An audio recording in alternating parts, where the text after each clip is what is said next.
This is Seasoned Professional. Should I say my name? Hello, it's Hannah Octavia, and this is Seasoned Professional. Hello, my name is Hannah Octavia, and this is Seasoned Professional. Hello, and welcome back to Seasoned Professional. My name is Hannah Octavia, and I host a podcast for those who are looking for inspiration, career advice, and real stories of success. My guests and I explore the realities of life, the nitty-gritty details, the moments of inspiration, the moments of failure, and the lessons learned. It's not about the end goal, but rather the moments in between that are worth talking about. Follow along to support me and my guests as I release this podcast every Sunday. Hello everyone, it has been a few weeks since I have posted. I'm so happy to be back and posting. We just had a brief time off because I was trying to get more guests on, and I have since managed to get more guests on. So we've got a nice big backload of episodes ready and waiting to be released every Sunday, which I'm very happy about. But before we start today's episode, I did want to just give you a little bit of background on today's guests, because it's kind of funny how this podcast has like so many layers that kind of like intertwine with itself, if that makes sense. So John Locke, who was our previous Sunday's episode, so the most recent episode, John Locke, he spoke a lot about his time with Vindication Swim and shooting Vindication Swim, which took 4 years, and it was this huge, production that was made locally and, ended up doing really well. It's currently doing tours in America and Canada, I believe. But yes, now this week we have the executive producer of that film, Vindication Swim, and his name is Simon. He's great. But it's funny because he wasn't always in the film world, and even now he wouldn't really describe himself as like fully immersed. But the reason he got into film is because his son, Elliott Hasler, who's the director, the editor, the writer, the director of photography, I think, like he literally has his hands in every bucket of the projects he works on, is his father. So very exciting. We're going to have Elliott Hasler on in a few weeks as well. So we're having the whole Vindication Swim team on, which is very fun.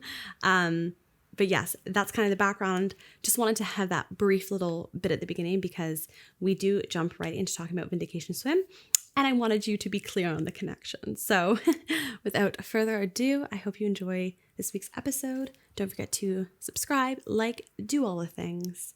And yeah, I hope you enjoy. Hello everyone, welcome back to Seasoned Professional. My name is Hannah Octavia, and I am here today with the lovely Simon Hasler. Welcome to the podcast. Thank you. Pleasure to be. Yeah, it's been a long day, hence my strange little beginning there. And I am very warm. It is absolutely gorgeous outside right now, like 12, maybe 15 degrees. And I don't know why I thought it'd be a good idea to wear a knit sweater. Okay. But alas, here we are. Now, just so you know, Simon, I do kind of have these little chatty beginnings, so I hope it doesn't... That's okay. Well, you can condition yourself to when the weather gets really hot, yeah? Exactly.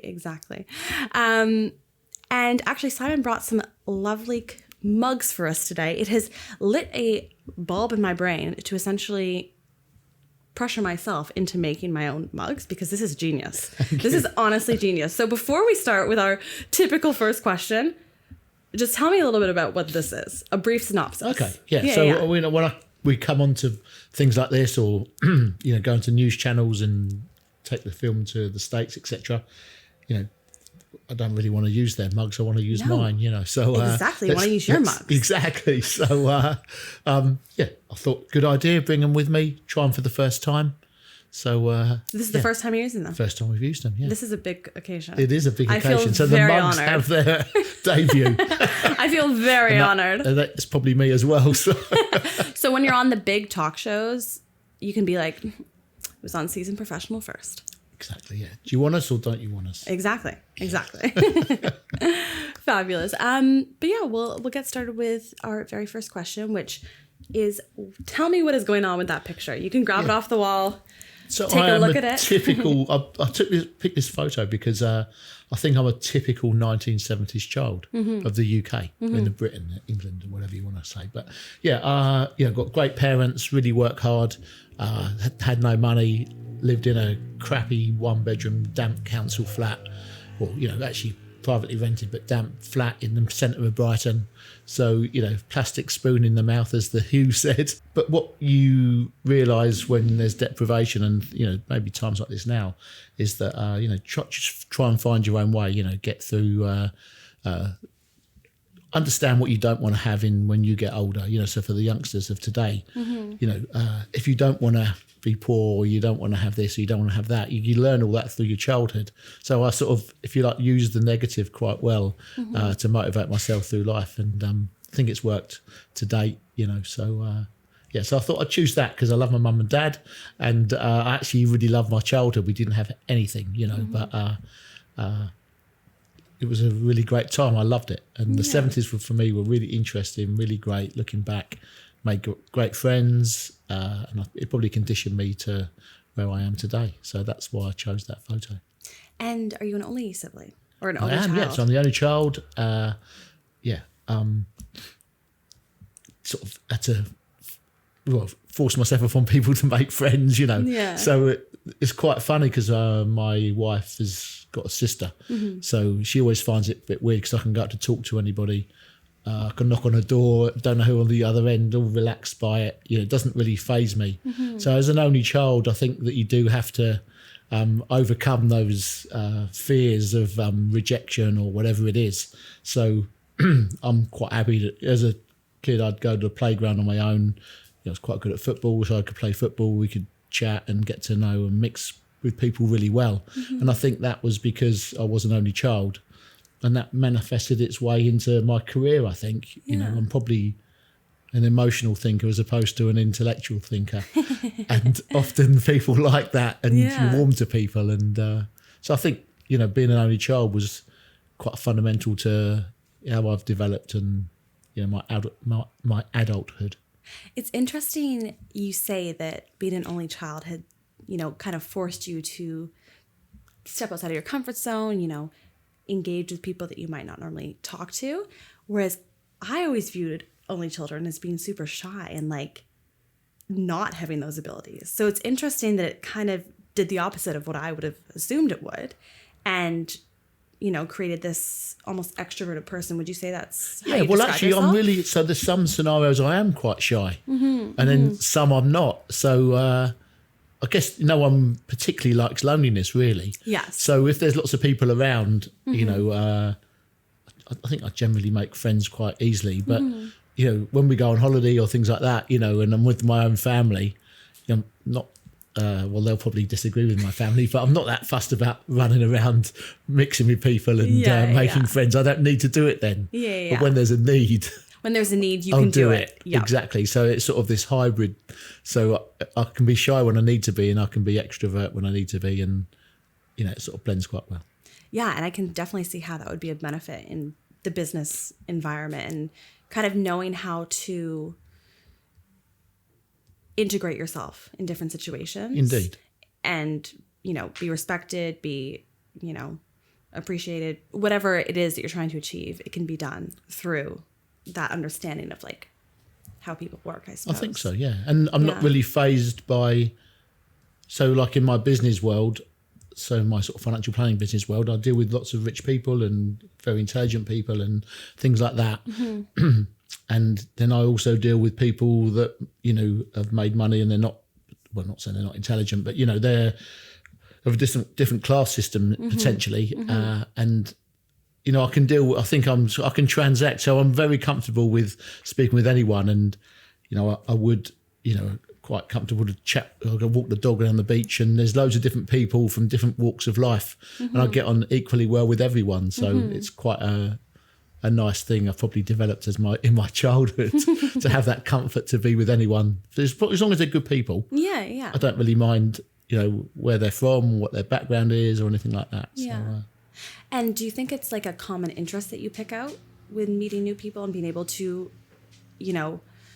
engage with a variety of different people? Or how do you think you're able to do that? Like, do you switch your personality a little bit? Are you choosing things about them that you're like attaching yourself to? Like, how do you go about that? I think I'm probably quite a warm person, and got no prejudgments on people. So big smile and a hi and a chat and open. Yeah, that's the emotional side of me. I think people warm to that, really. I'm not there to judge anyone. I just want to, two people walking along the street, or walk down the beach and someone else has got a dog or whatever. So there is sometimes that sort of connection, but it doesn't have to be like that. Just think if you're warm and just want to engage with people, it's just a nice thing, and I like doing it. And you meet great people. You seem very warm. Thank you. Just speaking to you now, like we met about 15 minutes ago, but you seem very warm and easy to get along with. Providing you treat me well and treat my family well, then there's no reason not to. Exactly, then you're a friend. So. And when you're growing up, being an only child, you obviously had, I'm assuming you had close relationships with each of your parents. Yes, Is that yeah? Correct. And did they stay together for? Yeah, they're still together now. Wow. My dad's not so well, which is a bit of a shame, but smoked since he was 12. Likes to roll them up. So if you see in the film one of Elliott's films, you want to know how to roll a cigarette, then you can watch that. It's my dad doing it. So I mean, they're great. Gave me lots of love. Never had that much, but try to encourage me to do good things and be a good person. Try and work hard at school. So really close, and it sort of manifested itself into my family. We're a really close knit family, and probably didn't accidentally marry a woman that has also got very close relationships with her family. I think that's sort of an obvious curve that sort of is followed. Yeah, it's like you took the things from your childhood that you loved and replicated it, and then like you said, how you didn't have a lot of money, you didn't have a lot of things. You took those learnings and then changed your life so you wouldn't have that. Correct. What did your parents do? Yeah, so my dad he's retired now, but he was a carpenter. So he used to work on building sites. So I used to love going to work with him as a kid, just playing around. There's no health and safety. Playing around, that's nice. With the hammers and well, not really with that, but just so one of the things that I really enjoyed working. So my dad helped. He was on the team that sort of built Brighton Marina. Oh wow! So my sort of childhood, 1976 was a really great summer. I don't know whether it was in Canada, but over here, I wasn't alive, so I'm not sure. It was it's wall to wall sunshine for months. Yeah, my mum and dad couldn't really afford childcare, so my dad used to take me to work. So I used to go down the marina. So I remember going down on a Thursday because everyone used to get paid. Okay. And they get a pay packet with actual money, Wow. It's amazing, isn't it? So weird. I used to open up the envelope and have the notes in there. And if there was like a, 1, 2p or half a p, you used to get to chuck them on the floor because they couldn't be bothered to. So I used to go around the Brighton Marina as a child, picking up all these half p's and 1p's. So amazing. Thursday was my payday as well. Yeah. So I used to make sure I used to go to the marina and the school holidays with my dad because I used to get paid. That's hilarious. It's like, your garbage is my treasure. Exactly, yes. And what about your mum? What did she do? So my mum, she made clothes for Marks and Spencer's. No way. Yeah, so she was, in a factory, so she did that. And she's pretty good at it, I think, sort of excelled at what she did. And sort of very organised in doing that, to do it efficiently. You used to do it within a certain time and to achieve targets and things like that. And then she, so that closed because sort of, that industry sort of got closed down in Britain. And then she went to American Express and she sort of did stuff there, which was great because she never thought she would be like a professional person. And so it was a great achievement for her to do that. Yeah. So that was pretty cool. How old were you when she made that transition? Yeah, so I think I would have been, sort of late teenager, that sort of thing. So she did it quite late in her career. And did she ever express how she felt about that transition to you? I think she was chuffed because she didn't have to go to work with scruffy clothes and, sweat it out for the day and try and make a certain number of dresses by a certain day to reach your target and get the bonus. So I think she really enjoyed that side of it. And, that kind of change. She was doing the post, and so nothing necessarily too intellectual, but it was just a bit of an achievement to for her to sort of move out of a factory environment into sort of like a sort of maybe more of a white collar sort of environment. And so I think she really enjoyed that. I'm really proud of her. She loved it, and I think the people at Amex really liked her as well. She's got a nice warm personality like myself, and she settled in well. So a bit of a character. What are their names? So Marcia and David. My dad's name is David Okay, too. yeah. So my dad never did. He just carried on being a chippy. Yeah. But it's helped with Elliott's films and things. So that's quite. Well, I hear it's quite a family affair, so I really look forward to discussing it more. But tell me what you were like in school. Yeah, I think I was quite competitive at school. So always like probably not that academic to start with, but I used to like sport a lot. Wanted to be a footballer, goalie, and I was quite good at it. And I think sort of middling really. So generally kept out of trouble. Probably annoyed a few people because I was quite competitive when I was younger. And then you understand that in order to achieve, you do need that competitiveness. You also need to be quite, more calm with other people around you and things. So when team sports were quite good, I used to get a lot from that.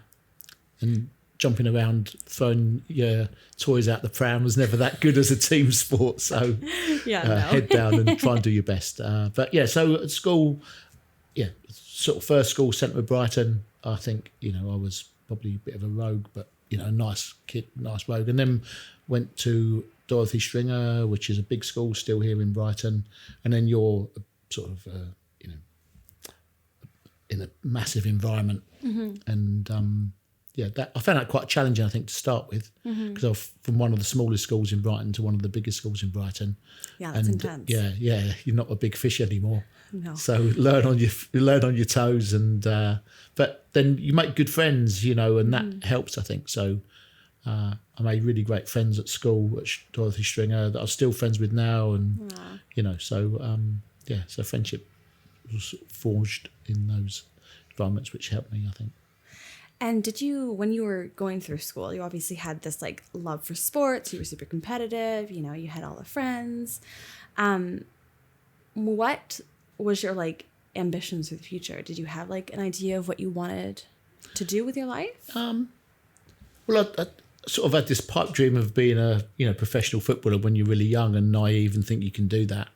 And then, but there was other things at school. So I do remember once. So we first went to Stringer. 34 kids in the class. Oh, that's insane. Yeah, no, indeed. In 34, an form tutor. She wanted to get to know everyone. So she said, like hands up if you live in a house or a flat. So she said, hands up if you live in a house. Oh. So everyone put their hand up rather than me. But it's a really great lesson, because then she said, who lives in the flat? And I put my hand up. She goes, but I live in a flat, trying to make me feel calm and cool. And I was thinking, and I remember thinking at the time, when I grow up, I want the choice of whether I'd buy a flat to start with or whether I'd buy a house to start with. So that was a really great motivational thing, because I did have the choice, luckily, when I first bought my property, that I could buy a house and not a flat. And I and I think, things like that. Yeah. I was a bit of a thinker, I think, in... not that the teacher would have thought I was a thinker, but thinking, actually, I wouldn't mind a house. So I wouldn't mind the choice. Exactly. So I thought I'd give myself the choice.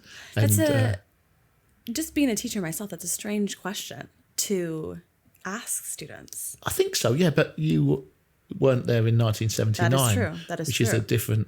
different and I don't think she did it necessarily to... I thought she'd have a 50-50 split.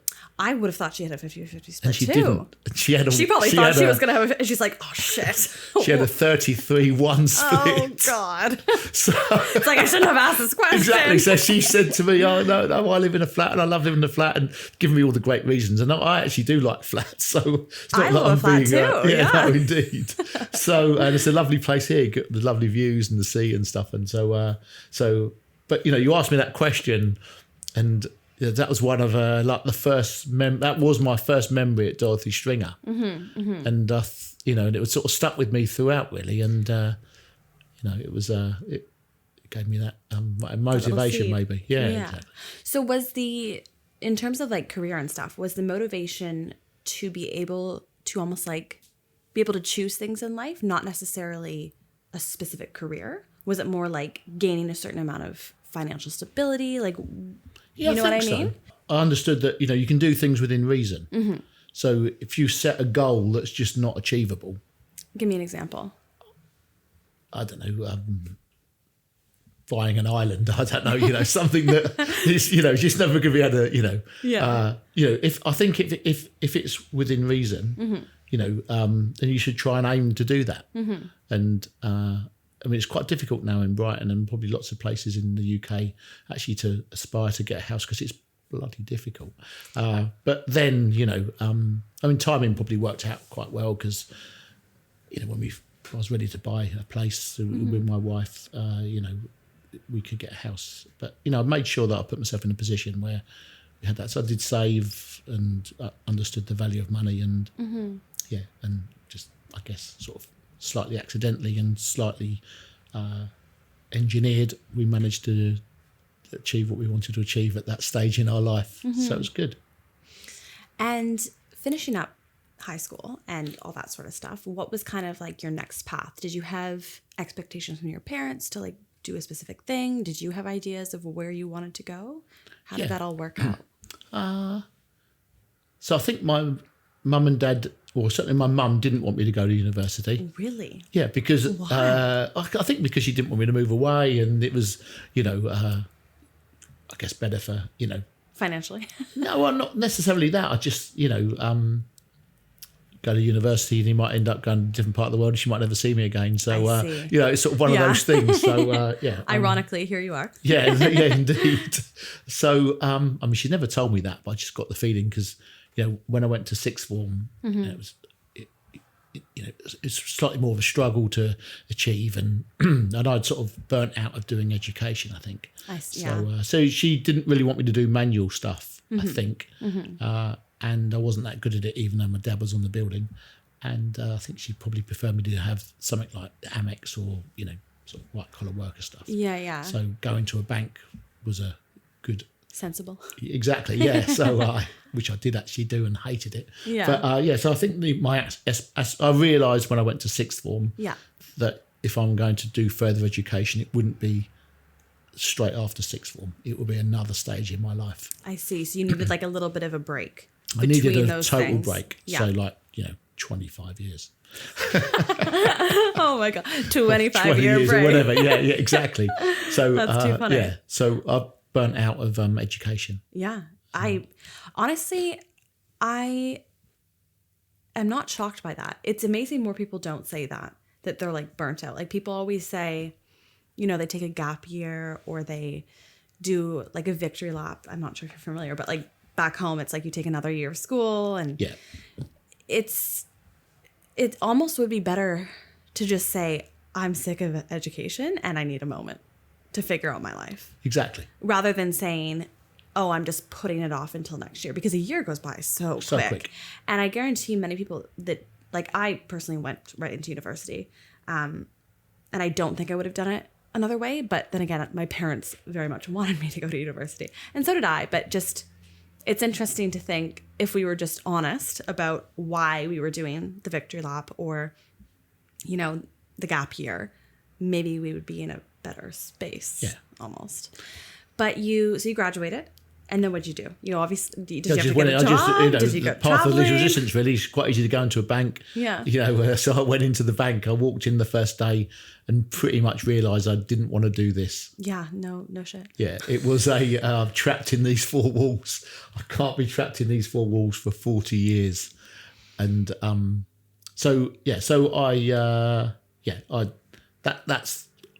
but before then, actually, so I did a paper round from 11, so in the centre of Brighton. I actually quite enjoyed that. I didn't mind that sort of routine. I was out and about and, read the paper on the way, read about Brighton and Hove Albion, and, keep yourself updated. Yeah, exactly. Yeah, and I remember thinking, like when I finished it, I really did give a good service to the people that I delivered the paper to. Yeah. And I still do that now for my business, and I still do it for Elliott's business. Yeah. To treat people properly. So the people that receive their paper, without a shadow of a doubt, received the paper the same time, the same day, every single day. So I understood that people love routine. So, and the reason I understood that was because when I at Christmas, they used to give me a Christmas bonus and stuff, and a thank you, and I did much better than the other kids that did the paper rounds. Interesting. And so they'd, I don't know, go for their tea first, or they do this first. I mean, I remember breaking my nose at school playing sport, and someone headed me in the nose. So before I went to hospital, I made sure I did my paper round first. So I went back and said, "What's happened to your nose?" Yeah, but I just sort of feel that when you do work, if you're going to do anything, try and do it properly. And that. So before I actually went to work, I realised that, it was quite nice going out, and although it was raining sometimes or snowing and things, being out and about was a nice thing to do for work. And then I get into the bank and think, oh my God, have I really got to do this for the rest of my life? And but I didn't really know how to get out of it to start with. But then something happened that got me out. What happened? So they didn't really like. I was quite social, and in the banks they didn't really like social necessarily. Didn't talk with a posh accent, those sort of things. So I felt I never really fitted in, which was cool, and I don't blame them for doing that. But I was good with the clients, and they liked that aspect of it. But then, so there was like these sub branches. So I went up to the Brighton General Hospital a couple of Thursdays, and there's a sub branch up there, and then people used to get paid their money, in an envelope, and used to give them the money for their wages and things. And there was two people up there, so me and another cashier. We were given a key each, and then we go back to the branch, give our keys back. So I finished this Thursday, everyone got paid, everyone's happy, lovely day like today, get back on the bus, go back to Castle Square, the manager says, how did it go? Yeah, all good, yeah, no problems, all the tills balanced, perfect. She said, oh, have you got the key? No, I haven't actually. And he thought I was mucking around. I said, no, genuinely, I've lost the key. So if he's still alive now, he'd be absolutely well peeved at that conversation. But it was a great thing for me to happen because, I was never going to have a great career there. And having lost the key to one of the branches, sub-branches, he had a load of aggravation to do and sort it out and get all the locks changed. I went home and had me tea. And before I went, he said, oh, I need to see you at 9 o'clock in the morning. So I was thinking, yeah, you do actually. So I went back, wrote my resignation letter, came in the next day, and he's sitting there to tell me that I'm on a warning or something. I said, before we even start, whatever his name was, I got a letter for you, pulled it on the desk and said, I'm off. He said, yeah, it's probably a good move. It's not really the right job for you. Yeah. And that was one of the things that really helped me was to make a massive mistake like that. Yeah. And did you... When you, if you can bring yourself back to that moment when you were, touching around trying to find the key, was the immediate feeling like relief, like you have a way out, or was it regret that you had done something wrong? It was, oh shit, I've really caused a problem. Yeah. And I did feel sorry for the manager, So the initial thought was, oh my God, what could have happened to it? And I think it was a hot day, and I was probably walking around with my blazer, and swinging about. And it was a long key, and you couldn't put it in your pocket, so it was a real long one, about that length. I see. And I've put it in there. And you lost that. I lost it, yeah, because I couldn't put it in my pocket here. Fair. And I just put it in my jacket pocket. Yeah. And the jacket pocket is about that big, and the key's about that big, and I just think, I'm swinging around, 20-year-old, or I don't know how old I was, walking back through town, it's come out somehow. Oh, goodness. And so I did feel gutted at the time for the guy, and I was thinking, this is actually a godsend, because I don't want to walk in here really again. Yeah, like and I'm kind of I think I had to do the month's notice or something. And then you were. And then I set myself free. And where were you off to next? Yeah, so I played football, and one of the kids I played with said, you'd be good at my job. This is before I left the bank. He said, why don't you, do insurance? And he said, you'd be good at it. I was thinking, I don't know whether I fancy that. But yeah, then I left the bank, and I didn't want to have any days off. So during the sort of the period of me leaving, I went up to Tony and said, look, is there a job still around? He said, yeah. He said, you'd be good at it. So come and meet the manager. And I went in, and then, I sort of built my career around that. So I used to actually collect premiums at the door every 4 weeks. So it's sort of an extension to the paper round in some ways. Yeah. So, and then you used to try and have to get new business from people. But again, understood the repetition and service was really important. So, I used to turn up exactly the same time to collect the premiums, chat, get to know the family, the kids, and and they didn't want me to lose me as their insurance man, and they understood that I need new business to keep the job. So it's all quid pro quo for everyone, really. Yeah. I looked after them, and they looked after me. Yeah. And I sort of built my career, right at the very bottom. As a when was that? I don't know, would I have been sort of 22 or something, 21, 22. And so till 32. So then I did pretty well and then got into management, realised I didn't really want to do management either. And then Why not? Because I couldn't really deal with people that had reached their incompetent status. And when you're in management, you have to deal with lots of people that reach their incompetent status. What does that mean? That means that they aren't very good at what they did before. And crudely, the only way to get rid of someone in your team, and that is now, is to move them up. So you have someone else to deal with. I see. And I realised when I was in management that I did a really good job, and the way I did it would have benefited the company. So when I got promoted, other people didn't get promoted because of they did necessarily a good job. They either told everyone they did a good job, and when you looked at their figures, it wasn't that good. Or the management at the time, or the people at the time that had to manage that individual, thought, well, we'll get rid of them. And the only way to get rid of them is I can't move them down because it'd be demotion. You're not allowed to do that legally. Okay. Is to move them up. So I'm in this sort of group of people. Interesting. That I felt were not very good at their job, were quite happy to take the paycheck every month, but didn't really give anything back to the company. And morally, I don't think that was the right thing to do. And so that's how I realised I didn't want to be in management. Yeah.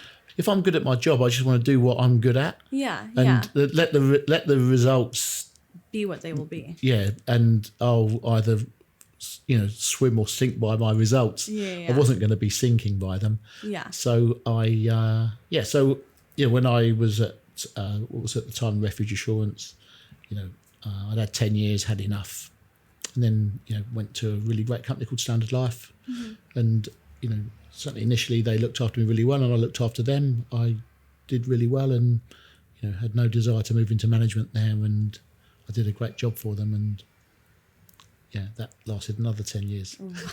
Oh my gosh. And then the person who says you don't want to spend 40 years in a career, you did 20. Exactly. Yeah, I mean, did 20. Yeah, exactly. Yeah.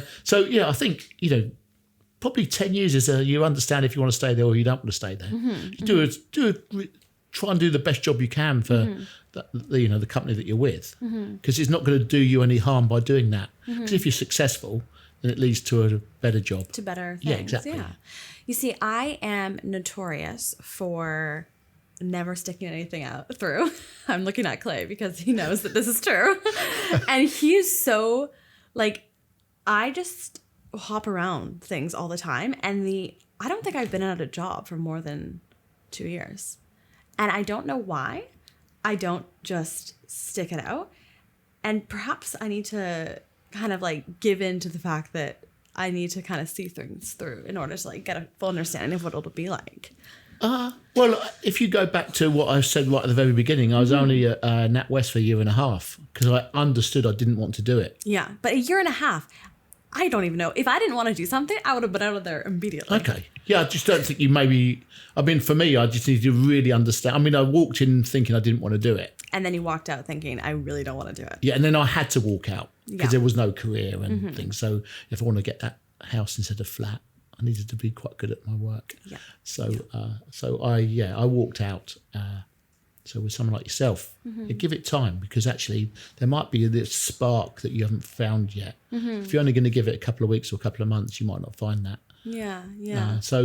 But when I did move out and then I did, sort of collect at the door and quite good at selling and, sort of the emotional conversations that I have as opposed to intellectual ones necessarily. Yeah. You know, people warm to you, and then I like that, you know. Yeah. And my clients, so I've, you know, set my own business up and done pretty well, I think. But, you know, I've known my clients for 25 years, most That's of them. amazing. And they're my friends, and Yeah. I don't want to let them down. I want to do the best I can for them.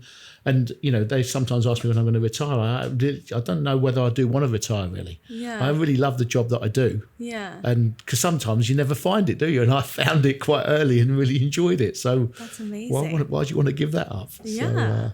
So yeah. Going back, you spent the 10 years at the first insurance company, and then you switched, did another 10 years at this next company.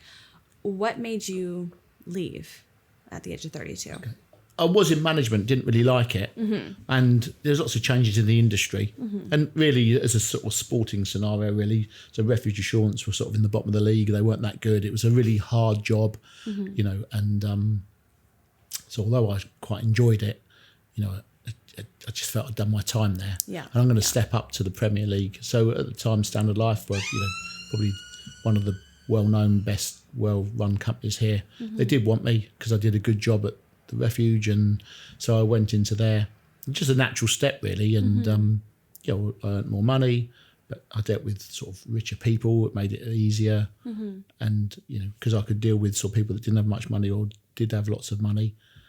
It didn't faze me walking up into a mansion compared to like a council flat or something. You know, mm-hmm. I could deal with the people the same way, mm-hmm. and yeah, so I warmed to the people because I wanted to do the best for them. Mm-hmm. And so that's why I left Refuge, because it just sort of, you know, furthered my career. And then they could help me pay to do my exams. So I went back to do, so I did my chartered financial planning exams. Amazing. So all the things I would have probably done at uni then, I wouldn't have done chartered financial planning at university. But I needed to do it in order to be the best I could for the clients that I'm looking after. Mm-hmm, so, mm-hmm. and the companies, you know, helped me do that and gave support and things. So, so I could do my exams at a later stage in life, mm-hmm. but for the job that I really liked doing. Mm-hmm. So do you think it made the education more bearable?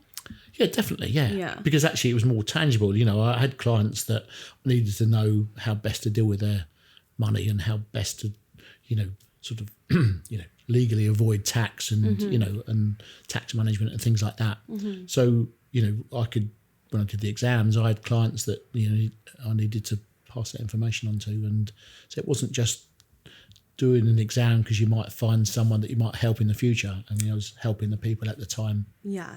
Made the job more interesting and more beneficial.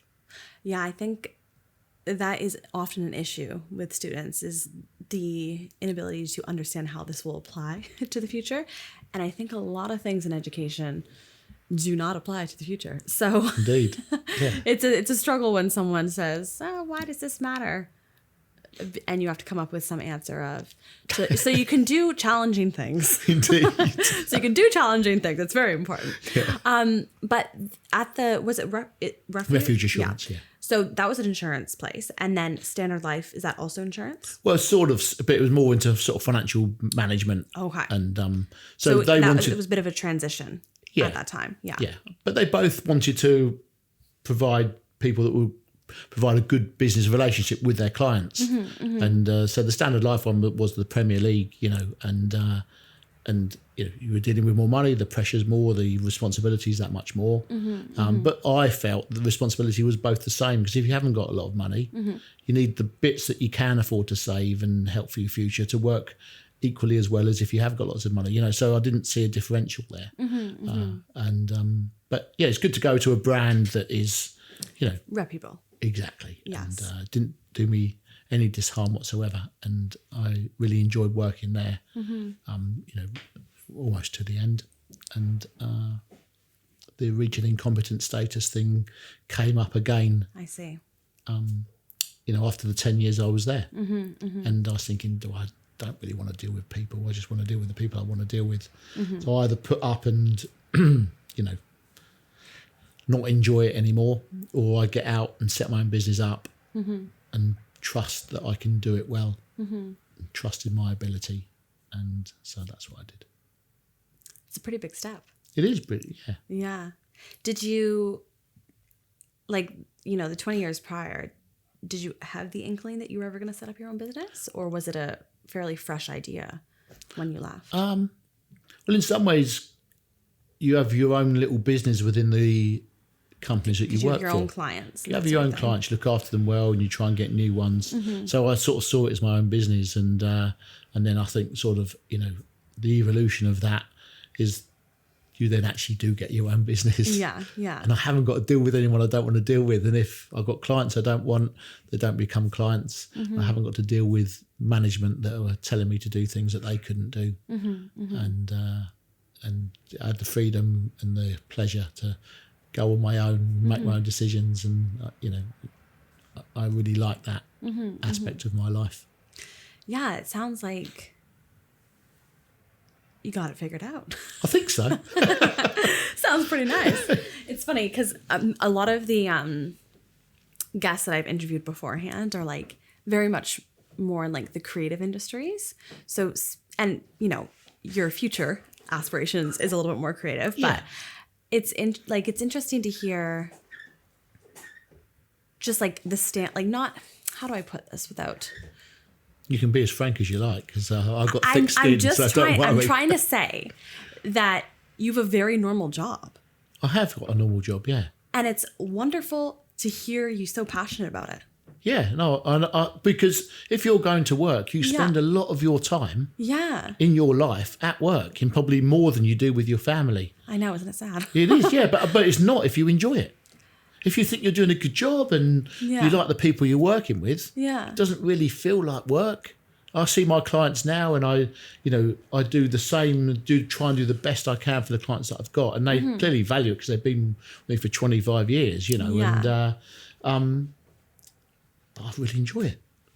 That's so... I'm lucky. I'm like so pleased to hear you say that, because for anyone listening who is going down the normal path of a career, you can find enjoyment in it, and you can find a passion for it, and you don't have to, like, I think nowadays, personally, I very much like glamorize the flashy jobs, the flashy careers, and I can find passion and love in the normal jobs too, which I think is important to say and to like vocalize. I think it is, because we're not all going to be, you know, in the creative industry and can make loads of money, because the creative industry is really, really difficult. So sometimes, you know, I think a tip for people that are in the creative industry that are finding it difficult is to try and have a hybrid job, you know, so you do the creative stuff, almost initially see it as a bit of a hobby, and you can try and make some money and try and, you know, develop it there. But, you know, you just might be creative in a boring job and therefore enjoy that as well. So I'm lucky I have two. I have a very creative role and a very business role in my life, and a family role. So there's three things that all fit quite well. And to enjoy life, you want to enjoy all three of them. Absolutely. When you started your own business, tell me what was like going on around your personal life. Like, were you married? Did you have children? Yeah. So I was married. Got son and daughter. Still got son and daughter. They were young. I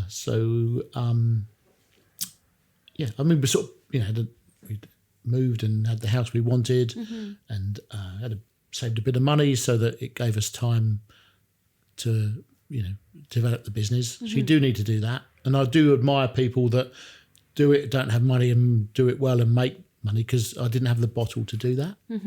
So I had the safety net of being able to give it, you know, a year or two. If it didn't work, I could always go back. And would be able to go back to places and do a good job there. But, you know, I had the freedom to be able to give it the best shot. And I didn't have the bottle to do it when I didn't have any money to do it. In some ways, I wish I'd gave it a go, but I wasn't brave enough to do it. When would you have done it? When you didn't have the... Was there another point in your life when you would have wanted to do it? I don't think I ever sort of thought that, because other than the bank, I really enjoyed the other jobs that I did. Yeah, so you never wanted to... Yeah. And also, I take the path of least resistance, really, because I did quite a good job, and I was sort of well rewarded, and, you know, people like me generally to like my results. And so, you know, why would I sort of jump And I only really jumped when I came to the decision that I didn't like the bit that I was doing at that moment. So I had to, because I lost the keys, because my career was pretty down and it just sort of plummeted. I left Refuge because I just, didn't want to be in management, and I couldn't move back from management to just being a rep. And then I went to Standard, and, I did the best I could have done for them at the time. Just felt, it's time to get out. And that helped me because I could build up financial sort of backing and a foundation. I didn't want any more kids, and had the best wife in the world and all the other things. So let's go for it. Yeah, let's go for it. Yeah. And when you started the business, how much financial backing did you have? Like, did you actually have to put money forward to start the business? Yeah, a bit. Yeah. Yeah.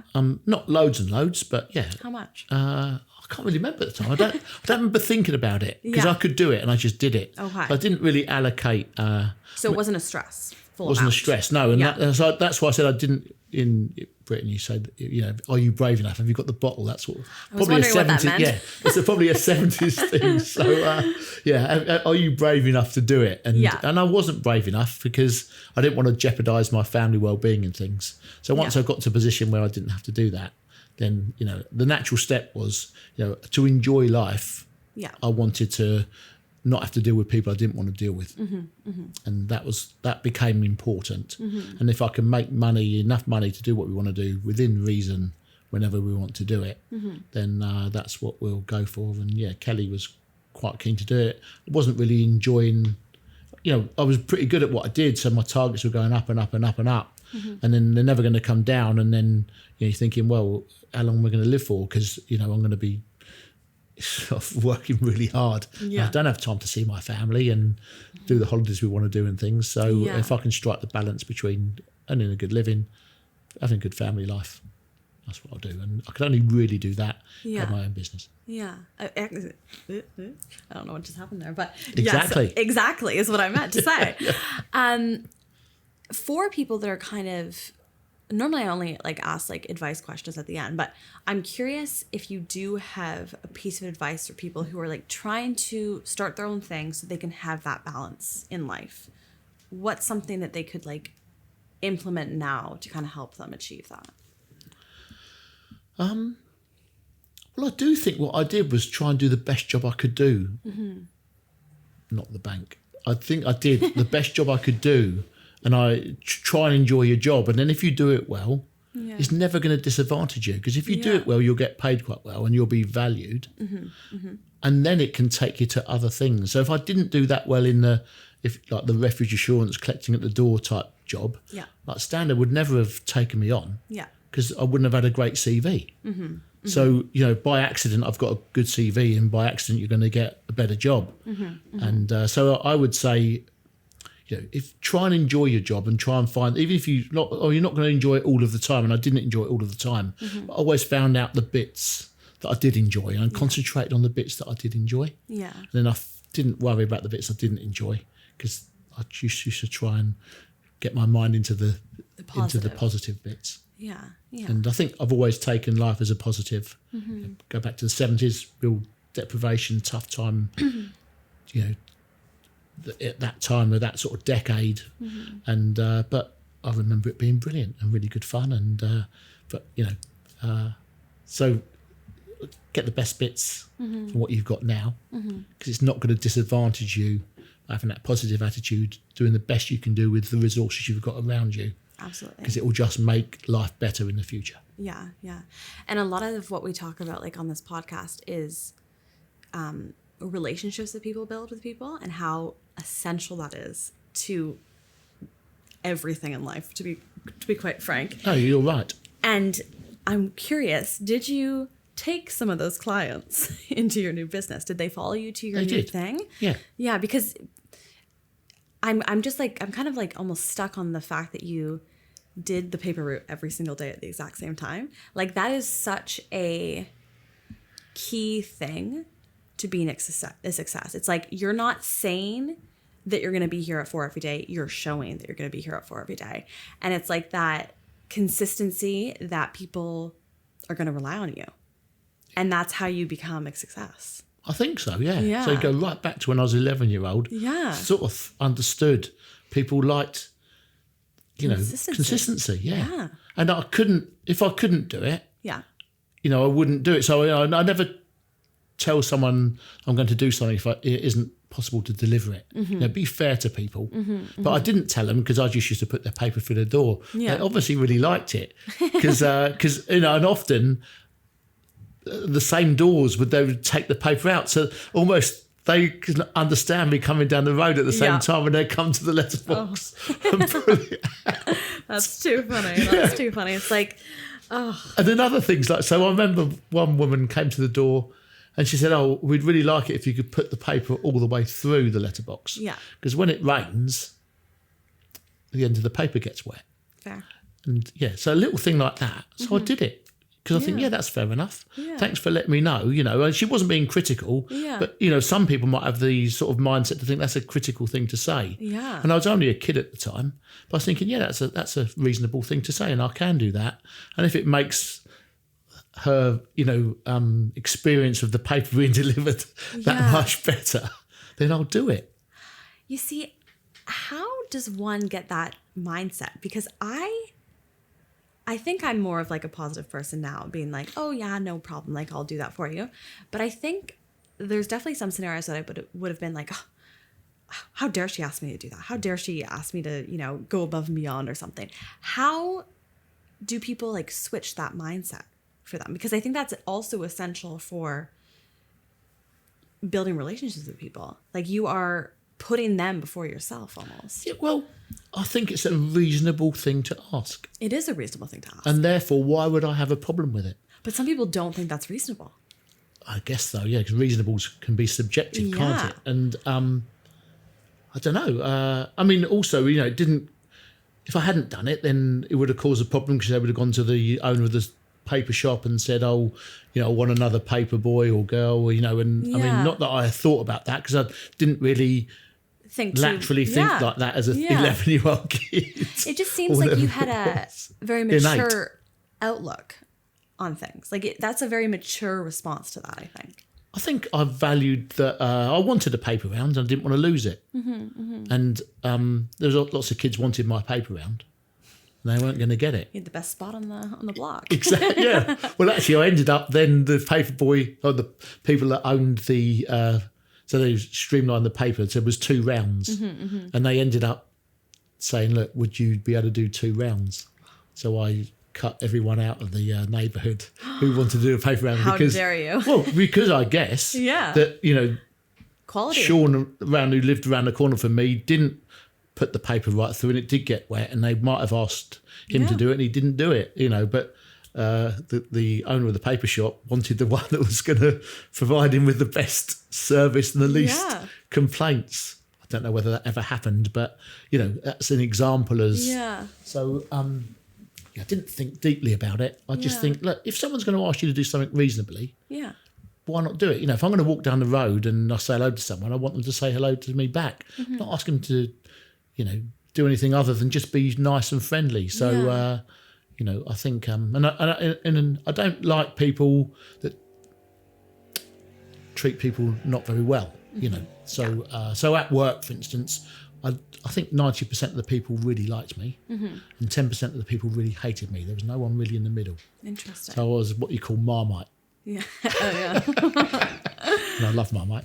That's another sort of thing. So the people that you don't really like, I think they probably... I find people that don't... Why do you think they didn't like you? Because they were jealous of me. Yeah. And because you had something that they didn't. Yeah. And I say this to Elliott and my daughter, when you're successful, try to be bullied, expect people not to like you. And we found that with the film industry, with Elliott. People are very jealous. And you just have to deal with it. Yeah. Well, he's very young. And he is very young. Has done a lot. He's done quite a bit, yeah. Yeah. And so I do say to both of my kids, you can't be friends with everyone all of the time. Yeah. And that's a really good thing. But be friendly to people, as many people as you can be. But they're not going to reciprocate that back to you sometimes. Don't let it And you have to be okay with that. You have to be okay with it, yeah. She said, well, then you're not the sort of person I want to deal with. So you have your own business. Don't have to deal with them. They want to be one of your clients. So I'm not interested. Go to someone else. Someone else. I don't need this negativity right now. Yeah, exactly. It's not for me. Exactly. Please, no. I'm just not the right advisor for you. So I wouldn't do it nastily. I'm not the right advisor for you. I like that. Yeah. So do it in a nice way. Yeah. There's no offence. I just don't think we're right for each other. Fair enough. And I wasn't right for every job. Yeah. Exactly. So I wasn't right for the bank. And it was a reason for me to leave, therefore. Exactly. Oh, I feel like I'm learning so much about how I need to grow up. I would love to dive into kind of your second career a little bit. Okay. But from what I have researched about you, you held Oscar nights for your son. We did. Where did this all start? Where did the love of film for him start? And how did you observe the growth of this as his father? So the first spark was he went to see Finding Nemo. Oh, cute. And he was really young. It's his first ever film. Yeah. And I don't know why I remembered it, because when it was 2003, he would have been 3 or 4 years old. Mm-hmm. And I really remember him absolutely loving the cinema on that one time. And I don't know why I remember it. Probably remember it because I've looked back now. But so that's the first memory I've got where I linked cinema and film with Elliott. And then what happened was when he was 10 years old, so he went to a school in Hove, state school, St Andrews, and for 1 week, the teachers didn't do any lessons, and they made a film. Wow. And there was 2 classes that merged in their year 10 or whatever, I don't know what year it was. It was their last year at their junior school, and they 60 kids, and they all did some acting, they all did some video work, they all did some editing, and then they made an adaptation of The Lion, the Witch and the Wardrobe. Amazing. And then they invited all the parents in with a red carpet to the school, and they showed the film. So everyone, there was like 5 Lucys and 5 whatever, you know. Yeah. So everyone played a part, and everyone did everything within the film. Yeah. And after that week, our life as a family changed. Wow. And I'm still in contact with one of the teachers now. Yeah. And he still doesn't really believe it, but you know, it was a massive change, because after that week, Elliott came back, and he used to get a little video, crappy old camera, but he had a camera with a tripod, set it up, and he'd make films with his toys, and he'd have a big blue blanket down, that'd be the sea, and Nemo or Jaws or something. He'd be making these films with his toys and working out how to do it, putting it all together, and it was quite fun to watch. And then what he then learned to do was, all the family would be actors. So we'd make some films. So we made a film every year, or he made a film every year. We'd all act. So we'd be like parents, me, Kelly, and cousins and all the other people. And we'd all make these films. And then, so every year we'd have an Oscar night at our house.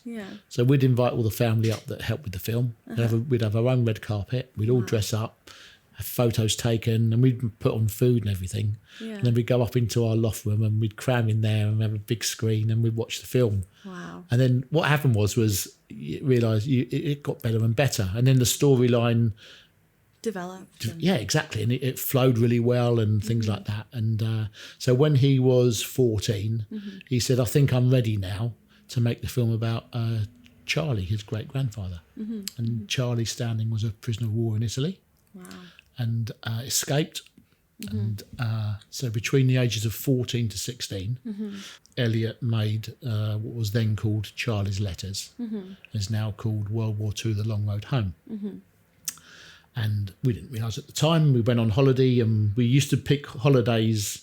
So we went to Turkey, and there's an amphitheatre, so we filmed there. And we went to Italy because we needed Italian stuff. So over the 2 years, we just used to pick a holiday. Elliott used to say, I really want to film like an Italian scene or whatever. Well, obviously it was in Italy, and we love Italy anyway. So so we used to go on holiday in these places, and France and things. And so we'd have a holiday at LinkedIn to help Elliott make this film. Yeah.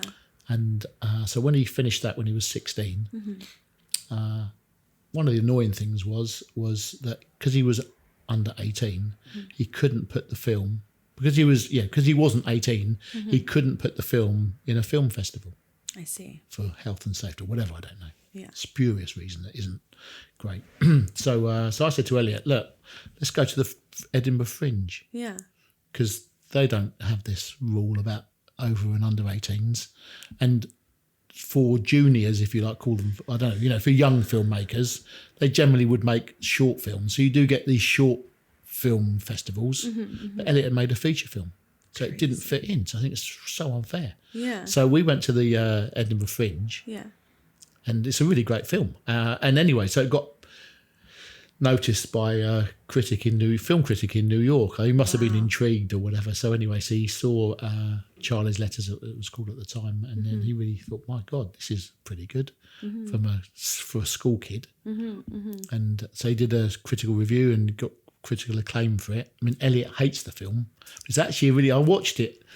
I hadn't watched it for a couple of years, but I watched it again a couple of weeks ago with my wife and his mum, and I was thinking, you know, that's actually a really good film. I mean, the acting's terrible, but it flows really well. And you know, this Graham Fuller, the film critic, he said, like, you know, Elliott can tell a story without having to tell the story. Yeah. And he's got the eye, and it's good cinematography. So the acting's terrible because Elliott had to act in it because we didn't have any money to pay for an actor. But nonetheless, that then got picked up for a UK-US release. Wow. So by the time he was 17, he had his first feature film that got a UK and a US release. That is wild. That's pretty smart. Yeah, and we didn't do it so it would get that. We were just supporting Elliott. So we didn't go out on a Saturday and Sunday as a family to watch him play football or rugby. We went out as a family to make a film with him. And was everyone as keen as you are to help him out? Yeah. Yeah. Was it We're like all a good real, family. like a family kind of endeavor that you did? Uncles, aunties, and some of Yeah. them are past now. And it's great when we look back and my dad's not well. He's not going to live forever, you know, but I've got my dad in there rolling up a ciggy. So, like a direct claim to fame. Yeah, exactly. Yeah, and he's been great because my dad's a carpenter, so he would help do the sets, so he can build the sets and things. So again, like we did the best we could do with the limited resources we had to try and get the best result. Yeah. A theme, and so Elliott's career, you know, developed from a 10-year-old. Yeah. And he's 24 now, and he's starting, really. Yeah, I mean, he's got, you know, he's going to have 2 films that are going to have a, you know, worldwide release. Wow. UK, US, you know, Europe and things. And yeah, we like doing it, so that's quite important. He loved doing it, and you support your kids when you got kids, and yeah, that we all had fun and doing like families, and his little cousins are in there as little kids and stuff. And they're older now, and we were looking back, you know, saying, "Oh, how sweet it was seeing the kids." Yeah. I mean, Elliott was really young at the time anyway, so so that's really how it started. So from the little spark, I think, taking him to see Finding Nemo. And then how the circle comes round. So the UK distributor, Nicola Piercy. So when she left uni and started in her first career, guess what her first film she worked on was? Finding Nemo. It was. Weird. So weird. And I'm just trying to pick apart like your role as his father, because I think it's really interesting how you like supported him so much and essentially fostered this dream. It sounds like he's a very determined person, so I'm not sure if had he not followed this as well, but I think you definitely, you know, fostered and made it easier for him to pursue this. Did he ever get frustrated and say, like, I'm done with this, I want to give up? Never has, and he never will. No. The frustration is that, you know, in the creative industry, well, I see it a bit of as a sort of, I call it a nepotocracy. If you don't know someone, it's not much harder. But then use the negative. Because actually, if you don't know someone and you do succeed, it's so much more powerful. So, you know, I get frustrated. He doesn't get frustrated. I get frustrated because, you know, we're going to have to deal with people that have reached their incompetence status. But so that, you know, that again. Yeah, but it's not. You need a shirt. Yeah, exactly. Yeah. So, but you know, most people really like it. What Elliott's done. Sometimes it was easier when he was young. Well, he's not old now, but when he's younger, it's a bit easier because it's quite difficult to say no to a kid, you know. Yeah. And so I think the relationship that we have, we know our roles within his business. So I had to set a business up for him when he was 16 because we needed to capture the creative aspect of the film and the rights and everything like that. So the weird thing was so we went to the banks. We needed to set the business up, and to have a limited company, you need to have a bank account. And he set his business up at 16 and wasn't allowed to write any checks or do any of the banking because he was too young to do it. So I had to be in there anyway. Yeah. So I helped him. So my part of the role is I'm quite good at organising. I'm quite good at getting well with people. I can generally, in a nice way, get people to do what we want them to do within reason. Yeah. And he does the creative stuff. So and we don't really cross paths. No. He does the creative. I do the organising. Yeah. And we know what our roles are. We're quite good at that. Does he pay you? No, I don't really want any money for it. It's not really about the money. I mean, it takes a while for you to make money in the film industry, and 100%. That's still part of it. So it was never about the financial part of it. It's like, what do you do? You got kids. You want to make sure they're good people and they do the things that they like. He's not missing out on any final salary pension schemes now. So you might as well follow your dream, mightn't you? Might as well. And do what you like and do it. What you're passionate about. Yeah. When you were having like the Oscar parties and all this kind of stuff when he was younger, first of all, that sounds like manifesting, number one. Okay. I hope you're still doing them today. Well, we've... You got to ramp it up. You got to ramp it up. Well, we've had it in, we had it in Mayfair for Vindication Swim. So, I mean, it was it's building up. Yeah, it's building up. We couldn't get 350 people in our house. In your house? No. It's not a mansion. We went from a flat or a house. Yeah. There's not a third option. Yeah, no, indeed. So we do have the not an Oscar night necessarily, but the objective would be for Elliott to be an Oscar winner in the future. Yeah. The objective and what's going to happen. You got to say it. You got to speak it into existence. That is, and I think for what he's achieved, I think that is, it's not an unrealistic thing to try and get, No. And when I say about setting targets and things that you need to set for your life, I'm not saying it because he's my son. I didn't do it only because he's my son. So my daughter, I'd never put in the film industry because she's not that good at it. So, it has to be a good business decision. But I think it's reasonable to assume that there has to be, someone at 24 now that's going to win an Oscar. Yeah. And Elliott has got a fighting chance if he was given industry help and things like that to achieve that. And if he doesn't, well, we gave it our best shot. Yeah. And we enjoyed the ride. Yeah. And if he does, there you go. He can buy me a mansion. I don't want a mansion. You can pay back. I don't need a mansion, so I don't want one. But yeah. But when did you like? Because obviously, a lot of kids will play around and like have passions about things, and my parents tell me nowadays, like, actually, you sucked at that. But we were just like going along with it. Like, you were not very good at it. And then other things, they were like, no, you were really good at that. When did you realize that, like, he's got something? Yeah, I think I realised when other people were telling me that he had something. Okay. Because I just did it because I was a dad and that's what we liked doing. And we had good fun doing it, holidays and making films and things like that. It was a great laugh. And but when you have a New York film critic tell you, and when you have other people in the film industry say that, he's got that spark, he's got a David Lean. Do you know David Lean? Have you heard of him? So Dr. Zhivago and films of the sort of 60s and 70s, people tell you, and they're not going to bullshit you, No. And so people in the industry say, he's got that spark, he's got that sort of X factor. I don't think other kids of his age have got. Yeah. And he does go that extra mile, and he's really precious about delivering a really great film.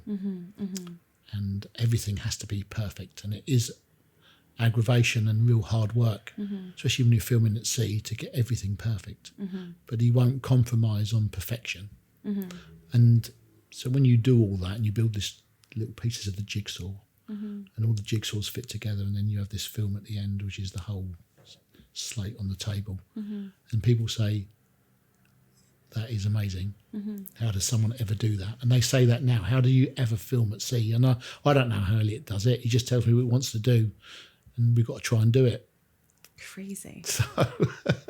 So yeah, other people told me Yeah. that he's great. And then you kind of realized. Yeah, and I realised he was worth backing, and Yeah. as a family, we'll enjoy the ride Wow. and try and get as far as we can. Yeah. That's amazing that you're so supportive of one another.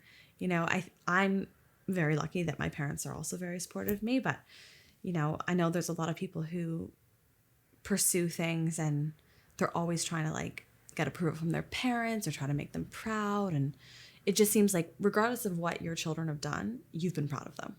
I have, yeah, because I think life's difficult sometimes. You know, try and make the easiest life you can and enjoy your life, but sometimes it's tough. Yeah. You know, and try and get the best things from the tough bits as well. So I didn't have kids to palm off to someone else or to not enjoy them. And, you know, the holidays and, you know, same with my daughter, you know, I mean, it's one of the sort of slight guilts is I've probably spent more time with Elliott than I have with Violet.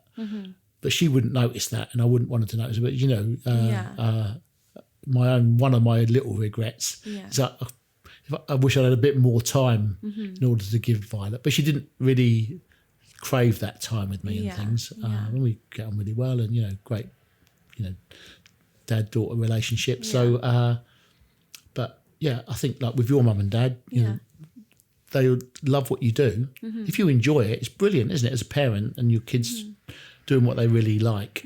I think it's great. So when your mum and dad watching you interview me, they think that they put a nice warm, you know, segment in their heart and give them a smile. So Here's hoping. yeah, no, indeed, yeah, they will do, I'm sure. No, they've definitely said that some of my interviews are better than others. Okay. And I'm still looking for that, like my dad texted me like probably a few weeks ago, and he's like, that was a really good interview. And I was like, I did it. I did it. What about this one? Oh, it'll be good too. Don't you worry. Dad will be waiting for your text. It's all gonna be good. Well, when we come to Canada, we meet your mum and dad. Is that Exactly. fair deal? Yeah, absolutely. We'll come to the red carpet. Exactly. We'll show off. It'll be great. But what is your role at the moment? Like, you still have your company. And then how have you kind of developed all of this? And how have you helped Elliott, like, kind of get to the next level? Yeah, I think we work hard and try and do what we need to do, try and understand what we need to do. I do the bits that I really enjoy. So I like picking the phone up to someone in America and telling them what a great story my son is. And that if they don't come on board or, you know, be part of it, they're missing out. Yeah. Because if he's going to be the next Spielberg, which was written about him, if he's going to be the next Christopher Nolan, like, do you want to be there when he is that, or do you want to be on the journey that got him there? And I always think the journey that got you there is the most pleasurable bit. Because actually, when you get there, which your life, you know, I'm not saying it's not pleasurable, but, you know, just, well, okay, yeah, what's next then, you know? Yeah. So I think the journey is the thing that's really enjoyable. So when you ask me about, you know, 3-year-old and seeing Nemo to the 10-year-old to go to school and the Oscar nights, that's a fantastic journey. I mean, it was so good. And everyone, I mean, even now all the family talk about the Oscar nights at our house. Yeah. And it's bloody brilliant, you know. So I love it. And we're not doing it now, but when we look back and we really enjoyed it. And that kept, I guess it kept the spark going, because you asked me whether Elliott has ever deviated away from not wanting to do it. And he hasn't. And I don't ever see him not wanting to do it. He really, really enjoys it. And if you look at his films, you know, every film he could probably do better, but, you know, he's done a bloody good job. Yeah. And for, you know, people that want to be honest and, you know, they can pick out how good someone that's so young has done what they've done.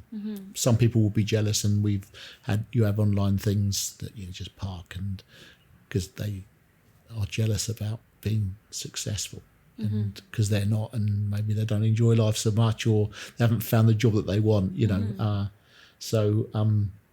You know, one of the lessons in life is you can't be friends with everyone all the time, and the ones that you're not friends with, just park and don't worry about them. So yeah, we enjoy what we do, and if you can do it well, it makes it even more enjoyable. And yeah, you look back and think, yeah, we did a good job there.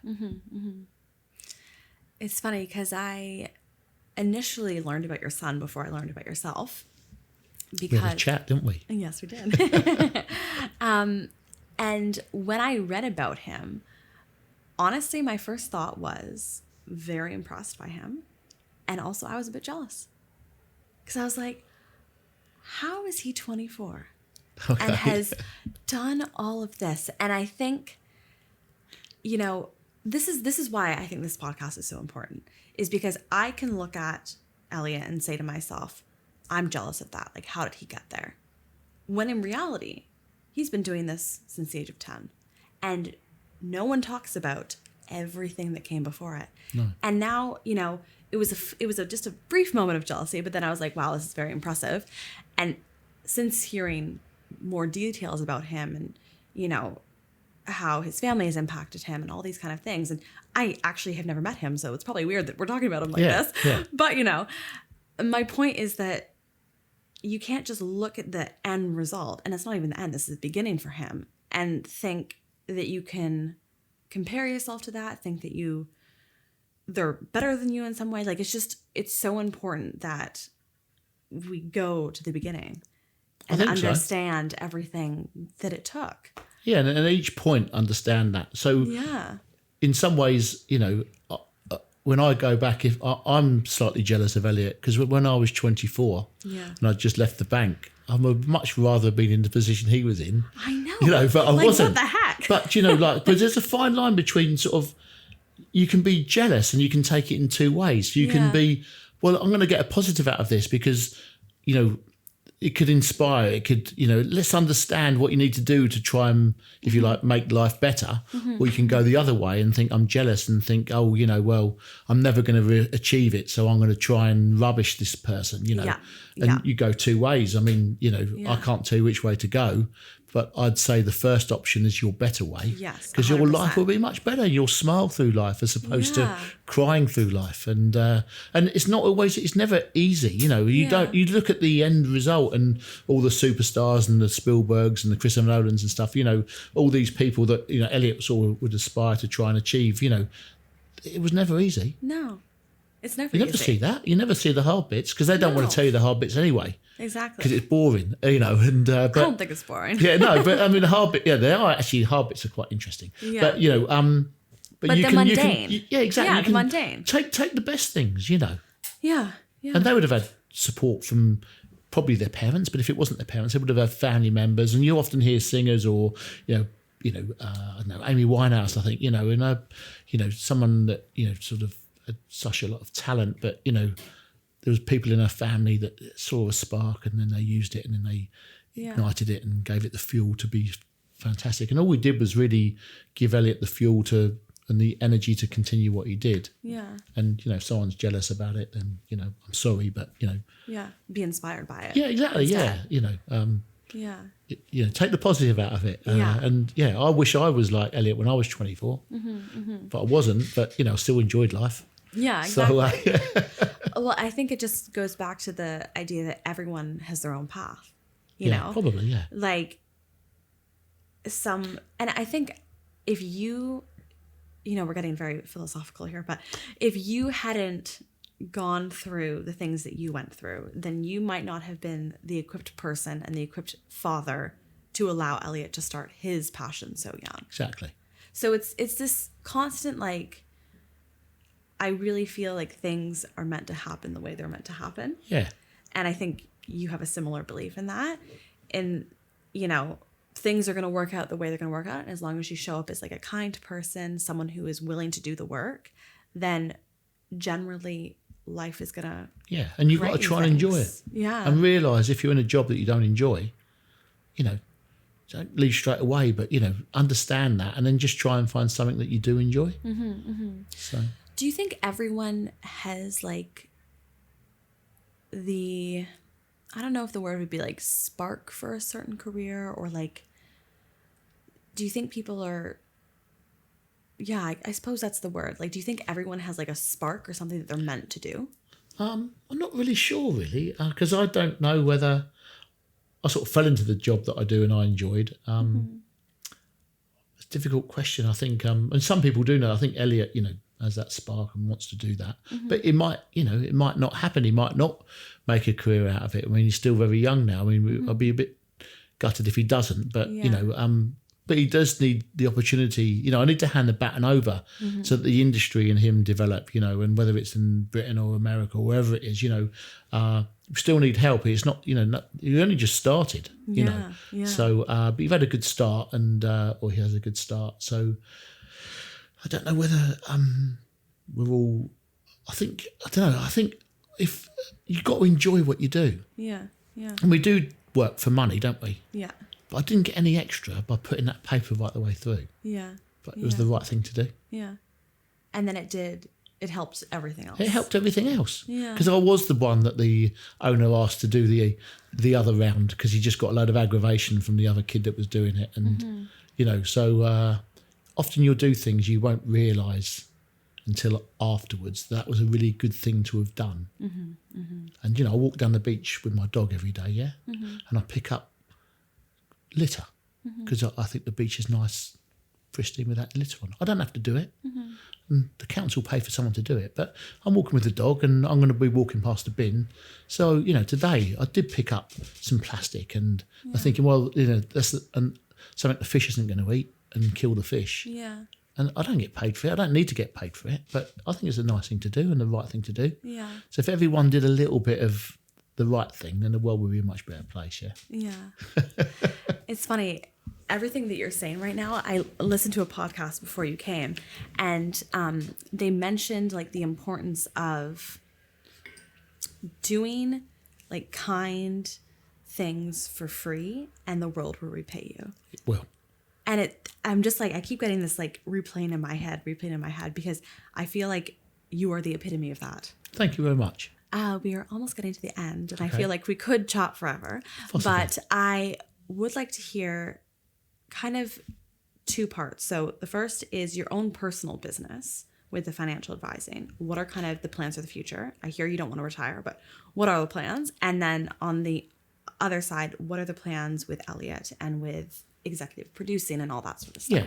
So, my business, my granddad, who was Italian, he worked until he was 94, which is amazing. But he was, he worked as a translator in this place called Lago d'Iseo, so Lake Iseo in Italy, which is beautiful. Yes. And it is the go-to place to go if you want to go on holiday. Anyway, so the people used to come off the boat and he could speak German, English, French and Italian. Crazy. So even at that age. Yeah. But I realised his mind's really good. And if Yeah. you work, it actually keeps you alive and he enjoyed it. And, so I don't really, I'm quite happy to carry on working. I like the people. It doesn't seem like work. They're a bit my friends and I feel really guilty if I did retire. So I don't know, I don't want to retire really at the moment and can't see that ever coming. I mean, it might come maybe if health change or something, but so I'll just carry on doing it because I like it. And then with Elliott, I can try and do the things that I can do. But, if he wants to be really successful, then I need to hand the baton over to people that, with the industry that can help and, Do you think? I think so. I mean, I don't really know because I don't know the industry that well, but, Would you want to hand it over? I don't mind. I want to, only if they're the right people to hand it over to. Yeah. And I'm not being protective about this, I think, I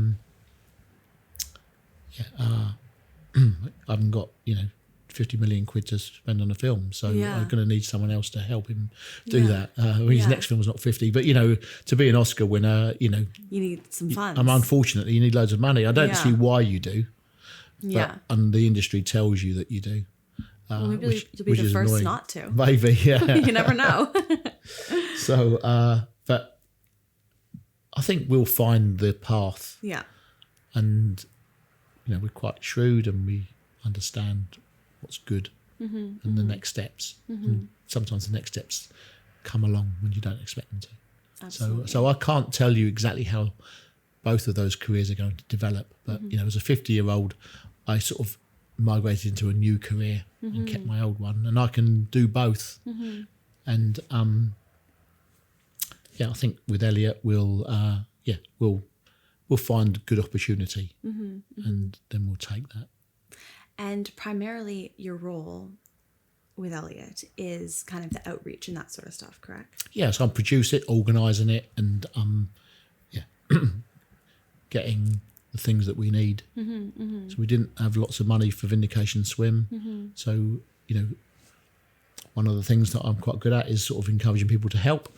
So, we needed cars, for instance. So we looked at the King's Speech and we saw what the vision of how that looked. Yeah. And we didn't want to go underneath that production value. Yeah. So we watched it and understood how could we make it better. Yeah. And so we needed extra cars. Yeah. So I set myself a target, this is just after COVID, to get some more cars. So my incentive was, I said, look, I'm going to earn myself a cup of coffee when I get 5 rejections in a row. Okay. So I sat there on the phone Friday afternoon at 2:00. Yeah. And at 6:00, I didn't have 5 rejections in a row. I never got my coffee. What I did get was 50 cars that we could use for the film. And we couldn't use them all. And I used to get car owners phoning me up saying, thought you wanted to use my car. That's hilarious. Yeah, and a 1934 car that looks roughly the same as it did when in the 1927s isn't good enough. So we could pick the cars that we wanted and they fitted in well and things. So, that's one of the things that I was quite good at and I could do that. And I'd love to do that again. So for the next film, I like that challenge of what do we need? How do we get it? I didn't have any money to pay for these people. I couldn't pay for petrol, but I was honest with them. So I said, look, we won't pay petrol. We haven't got the money to petrol. We haven't got the money to pay you. If you don't want to do it, I fully understand. What we will do is we'll give you a credit on the end of the film. So if you want a credit on the end of a film that you might not necessarily have got and get your car in the film, then we're the right match. If that isn't for you, then I'm fine with that. But, thank you for your time. And virtually everyone said, yeah, I'm happy with that. It's good that a youngster's doing well and I want to help this, Some people said I'm only doing it because your boy's young and he's a student and things, where if he was in the industry, I wouldn't have done it, But they came. But fair enough. And they came and they were brilliant and, everyone felt like a family in the whole Relsar, film thing of the business and Vindication Swim. We didn't fall out with anyone. And really, we sort of sussed out who we wanted to work with and who we didn't. And we made virtually every decision was correct, that the people that were in there were right for the film and right for us, a bit like my business, So I know, I'm finding a lot of overlappings in your life. Yeah. It's very interesting. It's a bit boring, isn't it? Yeah. No, not at all. No, it's like you've like defined a way that works for you. Yeah, we have, actually. And you're applying it again and again. And then if something doesn't work, you change it. Yeah. My very final question, because I suspect we are very low on time at the moment. Don't be nervous. It's okay. I'm not. Is for those people out there that are just like lost and trying to find their way, what do you say to them? I think just be a good person. Do some good things. Because it makes your heart feel better. And then when your heart feels better, life feels a bit better.